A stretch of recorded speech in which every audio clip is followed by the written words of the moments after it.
திரைசக்தி நேயர்களுக்கு வணக்கம். இப்பொழுது பார்ப்பது நடிகர் திலகத்தின் வெள்ளி விழா படங்களை பற்றி பார்ப்போம்.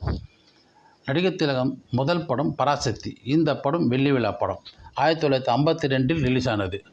1958 சம்பூர்ண ராமாயணம், 1959 வீரபாண்டிய கட்டபொம்மன் வெள்ளி விழா படங்கள். 1959 பாகப்பிரிவினை, 1961 பாவம் மன்னிப்பு சென்னை சாந்தி தேட்டரில் முதல் வெள்ளி விழா படம்.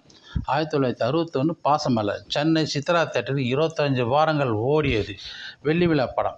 1965 திருவிளையாடல் சாந்தி குரோன் பூனேஸ்வரி 25 வாரம் ஓடியது புராண படம்.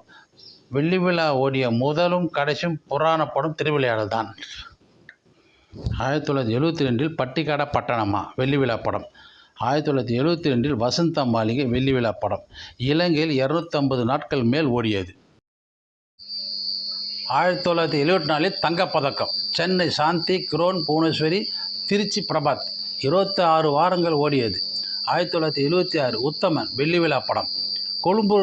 கொழும்பூரில் சென்ட்ரல், யாழ்நகரில் ராணி 125 நாட்கள் ஓடியது. 1978 தியாகம் மதுரை சிந்தாமணி 205 நாட்கள் ஓடியது வெள்ளி விழா படம். தயாரிப்பாளர் கே பாலாஜியின் முதல் வெள்ளி விழா படம். 1978 பைலட் பிரேம்நாத் வெள்ளி விழா படம். 1979 திரிசூலம் நடிகர் திலகத்துக்கு 200வது படம். 8 திரையரங்கில் வெள்ளி விழா கண்ட முதல் திரைப்படம். மதுரை சிந்தாமணி 200வது நாள்.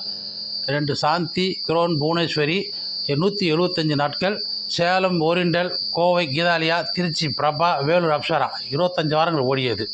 1982 தீர்ப்பு, 1983 நீதிபதி, 1983 சந்திப்பு வெள்ளி விழா படங்கள். நடிகர் திலகத்தின் அப்பொழுதைய வயது 55. 1985 பாரதிராஜாவின் முதல் மரியாதை வெள்ளி விழா படம். 1985 படிக்காதவன் வெள்ளி விழா படம். 1992 தேவர் மகன் வெள்ளி விழா படம். 1999 படையப்பா வெள்ளி விழா படங்கள். நடிகர் திலகத்தின் பல சாதனைகள் படைத்துள்ளார். அவற்றில் சிலவற்றை சொல்லியுள்ளேன். நன்றி. மீண்டும் சந்திப்போம்.